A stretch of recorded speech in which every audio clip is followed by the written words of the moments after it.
ఆంధ్రప్రదేశ్ ముఖ్యమంత్రి నారా చంద్రబాబు నాయుడు గారికి టూరిజం రంగం అంటే ఎంత ఇష్టమో దానికి సంబంధించి ఎంత ప్రత్యేకమైన శ్రద్ధ తీసుకుంటారో మరి ముఖ్యంగా చెప్పుకోవాల్సినటువంటి అవసరం లేదు. ఉమ్మడి ఆంధ్రప్రదేశ్ ముఖ్యమంత్రిగా ఉన్నప్పుడే ఇక ఏ ఇజం లేదు టూరిజం అన్నారని చెప్పేసి ఇటీవలే సిపిఎం ఎమ్మెల్యేలు కూడా దానికి సంబంధించి చంద్రబాబు నాయుడు గారిని కొనియాడదగ్గారని చెప్పేసి చెప్పుకోవచ్చు.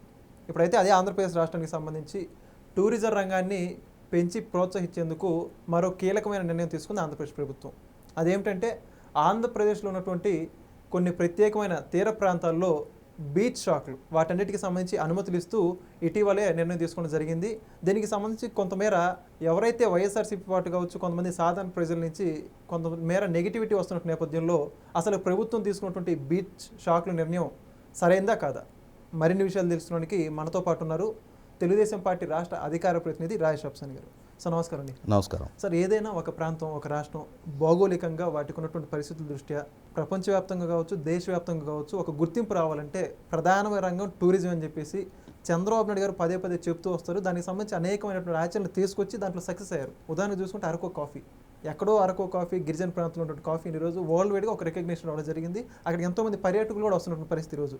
అలానే ఇక మీదట చూసుకుంటే రాష్ట్రంలో ఉన్నటువంటి బీచ్లు ఏవైతే ఉన్నో వాటన్నిటికి సంబంధించి ఇప్పటికి విదేశాల్లో, దేశంలో అక్కడక్కడ ఉన్నటువంటి తీర ప్రాంతాల్లో ఆ బీచ్ షాక్లు ఏదైతే ఉందో దాన్ని ఆంధ్రప్రదేశ్ తీసుకురావాలన్న కీలక నిర్ణయానికి సంబంధించి ప్రజల్లో భిన్నాభిప్రాయాలు ఉన్నాయి. మీ పార్టీకి సంబంధించి కావచ్చు, మీ ముఖ్యమంత్రి చంద్రబాబు నాయుడు గారు తీసుకున్న నిర్ణయం అనేది సరైందా కాదా, దీనివల్ల బీచ్లకు సంబంధించి కావచ్చు టూరిజం రంగానికి ఎంత మేలు జరిగిద్ది అంటే మీరేమంటారు? ఇప్పుడు వాస్తవంగా మనం తిరుపతి టౌన్కి వెళ్ళామనుకో, ప్రపంచంలోనే అత్యంత ప్రతిష్టాత్మకమైన హిందూ ధార్మిక క్షేత్రం తిరుమల. అవును. నిత్య కళ్యాణం పచ్చతోరణంలాగా ప్రతిరోజు తిరుమల శ్రీవారిని దర్శించుకోవడానికి వేలాదిగా తరలివస్తారు. అలా తరలి వచ్చే యాత్రికుల లేదు భక్తుల ఎవరైనా కానీ వాళ్ళ మీద ఆధారపడి మొత్తం తిరుమల తిరుపతిలో కొన్ని లక్షల మంది జీవనోపాధి పొందుతూ ఉన్నారు, ప్రత్యక్షంగా కానీ పరోక్షంగా కానీ. మరి మనం దక్షిణాదిలో మిగిలిన రాష్ట్రాలు, కేరళ గాడ్స్ ఓన్ ల్యాండ్ అని చెప్తారు, దేవుడి సొంత ప్రాంతం అని చెప్పని వాళ్ళు ప్రమోట్ చేసుకున్నారు. అక్కడున్న ప్రకృతి అందాలని ప్రమోట్ చేసుకొని దేశవ్యాప్తంగా ప్రపంచవ్యాప్తంగా వాళ్ళు టూరిస్టుని బ్రహ్మాండంగా అట్రాక్ట్ చేస్తూ ఉన్నారు. అలాగే కర్ణాటకలో వెస్టర్న్ ఘాట్స్ దాన్ని చాలా బ్రహ్మాండంగా వాళ్ళు ప్రమోట్ చేసుకుంటూ ఉన్నారు. తమిళనాడుని స్టేట్ ఆఫ్ టెంపుల్స్ అంటారు. అక్కడున్న ప్రతిష్టాత్మక ఆలయాలని దేశవ్యాప్తంగా ప్రమోట్ చేసుకున్నారు. ప్రపంచవ్యాప్తంగా కూడా యాత్రికులు వస్తారు. ఈ మధ్య నేను హంపి వెళ్ళాను, ఒక పెళ్ళికి అటెండ్ కావడానికి వెళ్ళాను. నేను అంతకుముందు 93లో కూడా ఒకసారి వెళ్ళాను.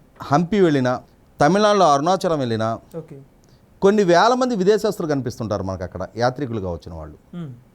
మరి వీళ్ళతో కంపేర్ చేసినప్పుడు ఆంధ్రప్రదేశ్ రాష్ట్రంలో చారిత్రక స్థలాలు కానీ, ప్రకృతి అందాలని బ్రహ్మాండంగా యాత్రికులు ఆస్వాదించగలిగే ప్రాంతాలు కానీ, సుదీర్ఘ తీర ప్రాంతం కానీ ఆంధ్రప్రదేశ్ రాష్ట్రానికి ఒక వరంగా ఉన్నాయి.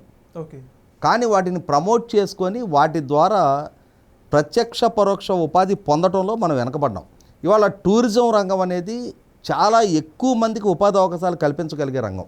అటువంటి టూరిజం రంగం మీద ఫోకస్ చేసి టూరిజంని ప్రమోట్ చేయడానికి మనకున్న ఒక వనరైన తీర ప్రాంతాన్ని అడ్వాంటేజ్గా మలుచుకోవటం కోసం ఇవాళ మనం టూరిజాన్ని ప్రమోట్ చేసుకోవాలి అనుకున్నప్పుడు, టూరిజం ద్వారా దక్కే ఉపాధి అవకాశాలు మనం దక్కించుకోవాలి అనుకునేటప్పుడు, తద్వారా ఆ ప్రాంతంలో సంపద సృష్టి జరగాలి, ఆ ప్రాంత ఆర్థిక ముఖ చిత్రం మారాలి, ప్రభుత్వానికి ట్యాక్స్ రెవెన్యూస్ రావాలి అనుకున్నప్పుడు ఇవాళ మనం మాత్రం ప్రపంచంలో వస్తున్న మార్పు చేర్పులకు అనుగుణంగా మనం మనం మాత్రం గిరిగీసుకొని మనం బతుకుతూ మనం ఇలానే ఉంటాం, ఇలానే మీరు రెండంటే రారు.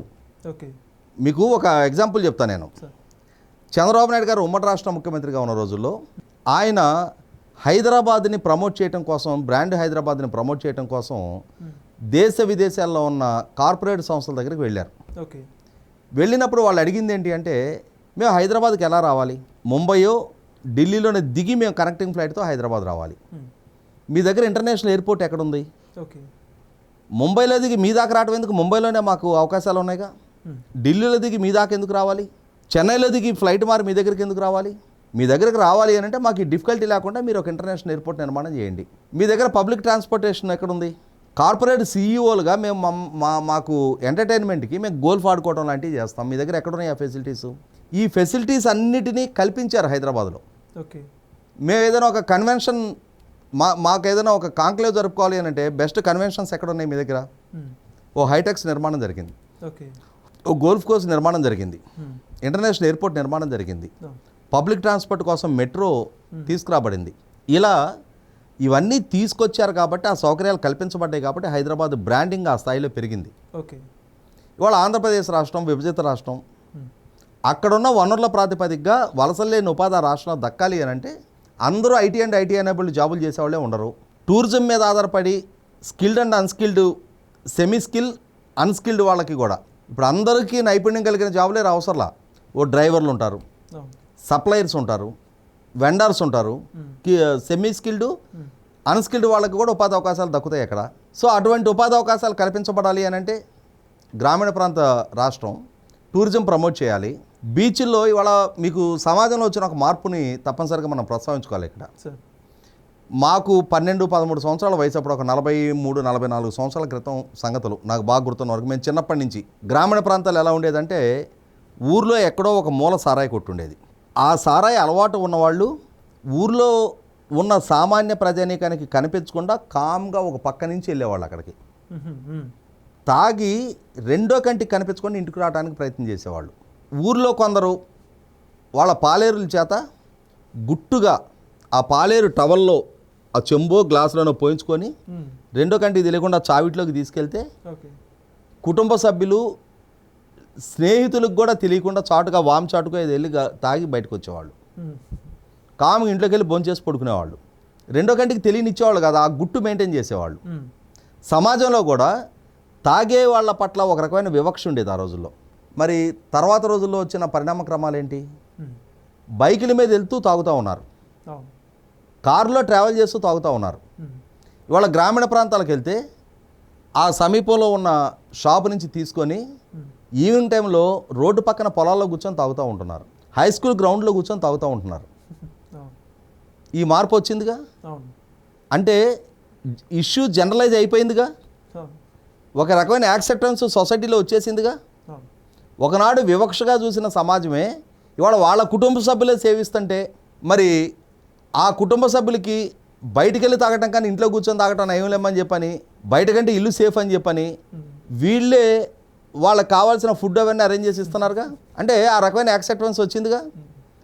ఆ వచ్చింది కాబట్టి ఇవాళ ఎక్కడైనా బయటకి ఫ్యామిలీస్తో పాటు వెళ్ళినప్పుడు ఏదైనా ఒక నలుగురు కలిసి సెలబ్రేషన్స్కి ఏదైనా ప్లాన్ చేసుకున్నా ఈ లిక్కర్ అనేది ఒక యూనివర్సలైజ్ అయిపోయింది. వాళ్ళ మేము పుట్టి పెరిగిన కుటుంబ నేపథ్యం పెళ్ళి లగ్నపత్రిక రాసుకున్న దగ్గర తర్వాత పెళ్ళైన 16వ రోజు దాకా ఇంట్లో నాన్ వెజ్ ఉండదు. పెళ్ళైన కొత్త అల్లుడికి కూడా 16 రోజులు అంటారు. ఆ 16 రోజుల పండుగ అయిన దాకా నాన్ వెజ్ పెట్టరు. మరి వాళ్ళ రేపు పెళ్ళనంగా వాళ్ళ సాయంత్రం సంగీత ఫంక్షన్ పెడుతున్నారుగా, కాక్టైలు నాన్ వెజ్ అనేది కామన్ అయిపోయిందిగా. అటువంటప్పుడు మొత్తం సమాజంలోనే ఈ మార్పు చేర్పులు వచ్చినప్పుడు ఈ బీచ్ షాక్స్, బీచ్ల్లో బీరు, వైను ఇటువంటి షాప్స్, అంటే పర్మిట్ రూముల టైపు, అవి కూడా బ్రాండెడ్ అంటే బ్రాండెడ్ ఇన్స్టిట్యూషన్స్కి వాళ్ళు టెండర్లో పార్టిసిపేట్ చేసి ఆ బీచ్లో ఏర్పాటు చేస్తారు. దాన్ని కూడా మనం గోవా లాంటి బీచ్లు చూస్తుంటాం. వాళ్ళు సేద తీరుతా ఆ బీర్లే సేవిస్తా ఆ ప్రకృతిని ఆస్వాదిస్తూ ఉంటారు. నువ్వు ఆ ఫెసిలిటీ కలిగిస్తే నువ్వు ఆ ఫెసిలిటీ కోసం ఏమవుతుంది, ఇవాళ విశాఖపట్నం బీచ్లో ఈ ప్రస్తావన తేగానే పైలట్ ప్రాజెక్ట్ కింద విశాఖపట్నం, సూర్యలంక, విశాఖపట్నంలో కొందరు మేధావులు ఈ పద్ధతి ఏంటి, అదేంటి, ఇదేంటి అంటున్నారు. అదే విశాఖపట్నంలో ఈ రామకృష్ణ బీచ్ దాటి టువర్డ్స్ మధురవాడ వైపు వెళ్తుంటే ఆ గీతం కాలేజ్ దగ్గర అప్పు ఉంటుంది ల్యాండ్. ఈవినింగ్ టైంలో మనం అక్కడ కారు కానీ బైక్ కానీ ఆపగానే కుర్రాళ్ళు పరిగెత్తుకుంటూ వస్తారు. షాపులు ఉన్నాయి అక్కడ. సార్ ఏం కావాలి మీకు, ఏం తెచ్చిపెట్టాలి అని చెప్పని బాహాటంగా నడి రోడ్డు మీదే వాళ్ళ పిల్లలు టిప్పు తీసుకొని తెచ్చిస్తారు. ఆ రోడ్డు పక్కనే సముద్రపు అలలు చూస్తా తాగి బాటిల్స్ అక్కడ పడేసి వెళ్తారు. ఇది ఆ విశాఖపట్నంలో కాదు జరుగుతుంది. ఇది ఈ సోకాల్డ్ ఈ అరబ మేధావులు పావు మేధావులకు అది కనపట్టలేదా? దాన్ని ఆయన అరికట్టగలిగారా? ఓకే. అంటే అవి విశాఖపట్నం సంస్కృతిగా నష్టం కలిగిలా. ప్రభుత్వం బీచ్లో ఈ అవుట్లెట్ని ఏర్పాటు చేస్తానంటే మాత్రం, అంటే విశాఖపట్నం టౌన్లో షాపులు లేవు, అక్కడ తాగేవాళ్ళు తాగట్లా. ఓకే. కానీ బీచ్ల్లో ప్రభుత్వం అధికారికంగా ఏర్పాటు చేస్తానంటే మాత్రం సంస్కృతి, అంటే ప్రభుత్వం ఏదో సంస్కృతి వినాశనానికి పాల్పడుతుంది అని. Okay. End of the day అక్కడ టూరిజం ప్రమోట్ అయితే దాని ద్వారా ఉపాధి అవకాశాలు దక్కేది ఆ విశాఖపట్నం ప్రజలకే, ఆదాయ వనరులు సమకూరేది విశాఖపట్నం పౌర సమాజానికి. End of the day tourism ఎంతగా ప్రమోట్ అయితే అంతగా ఒక సైమల్టేనియస్ ఆర్థిక వ్యవస్థ డెవలప్ అయ్యేది ఎండ్ బెనిఫిషరీస్ విశాఖపట్నం పౌర సమాజమే. ఈ మాత్రపు అవగాహన లేక కాదు. మా మేధావితనాన్ని ప్రభుత్వం మీద చూపించాలి, మా పరిజ్ఞానాన్ని చూసారా, అసలు ప్రకృతి పట్ల, ప్రజాస్వామ్యం పట్ల, ప్రజల పట్ల మాకెంత ప్రేమ ఉందో, మా తపనేంటో అని చెప్పని మీడియా ముందు ఒక అటెన్షన్ సీకింగ్ యాటిట్యూడ్ ప్రదర్శించుకోవడానికి ఈ విధమైన ప్రయత్నం చేస్తూ ఉన్నారు. తాగేవాడు ఎక్కడున్నా తాగుతాడు, తాగనాడు ఎక్కడ తాగడం. ఓకే. ఇవాళ ప్రభుత్వం అక్కడ షాప్ ఏర్పాటు చేసిన మాత్రాన ఇప్పుడు సమాజంలో షాపులు లేవా? ఆ షాపులు ముందుగానే రోజు ప్రయాణం చేస్తూ కూడా ముట్టుకునేవాళ్ళు లేడా? షాపు దగ్గరకు ఒక్కసారి కూడా వెళ్ళకుండా కూడా తెప్పించుకొని ఇళ్లలో తాగేవాళ్ళు లేరా? అది వ్యక్తుల వ్యక్తిగత అభిష్టం, వాళ్ళ విచక్షణ. ఓకే. అటువంటి దాన్ని ప్రభుత్వాలు ఏదో సంస్కృతి వినాశనానికి పాల్పడుతున్నాయి. ఇవాళ మారుతున్న కాలం ప్రకారం మారి తీరితేనే ఆ మార్పు ద్వారా సంక్రమించే అవకాశాలు అందిపుచ్చుకోగలుగుతాం. లేదు అని అంటే మేము గిరిగేసుకునే ఉంటామనంటే ఉండొచ్చు, అది నీ ఇష్టం. ఆ అవకాశాల గురించి ఆలోచించడానికి ఆస్కారం లేదు. Thank you.